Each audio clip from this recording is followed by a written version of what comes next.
I've been thinking about this. I've really been kind of processing this in my brain and how is good marketing, affecting me. I think, so it's funny because I tell people a lot of times when we think about, how social behavior changes, right?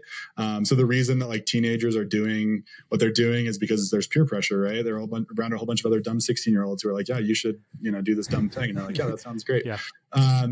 So thinking about stuff in my life that I love, right? Coffee or things like that. My son was asking me, he's like, can I drink coffee? And I was like, I'm excited for that day.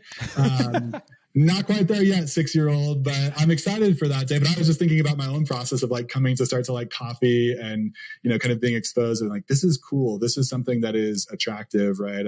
I think interesting people or whatever I was thinking when I was 16 are doing this. So that's something that I want to do.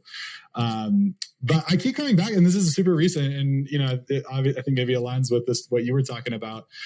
So my favorite soccer team is Liverpool.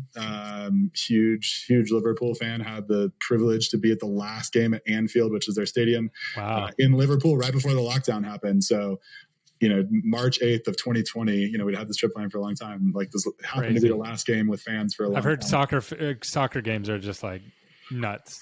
It was crazy because it was like, they call it a lunchtime kickoff. It was like 12:30, we just come from breakfast, whatever. And, apparently those are like the more mellow games, like once people have had a chance to like drink a few more pints at night, like they're crazier. But I was like, man, this is way better than any American atmosphere I've ever been to at a sporting event. So anyways, they switched sponsors recently, and Nike sponsors them now. And, I've always kind of been like, I don't know, like, I just remember like Nike, having a whole bunch of issues with, kind of their public image a number of years ago. And anyways, all that to say, I just found myself like happening to kind of be on the Nike site more. And, obviously I have like a Liverpool jersey, but it's kind of like, man, there are some like really cool shoes. And now, the favorite like 2 pairs of shoes that I own are both Nikes. I was on the site this morning, like looking for my wife, being like, man, like she might need some new Nikes. And all of my 3 little kids, like first day of school, had their new Nikes. So it wasn't like this like one specific campaign around this. It was just kind of like, hey, I'm going to associate, this brand that I love, Liverpool, has associated themselves in this way with this brand. And inherently, like, how does that create trust? I don't know. But it did for me in terms of, wow, now I certainly own a lot more Nike things than I did before. And see, like, I'm not what are they called? Like shoe heads or something? I don't know. Sneakerheads? Yeah, there you go. Shoe heads. That sounds stupid. Sneakerheads.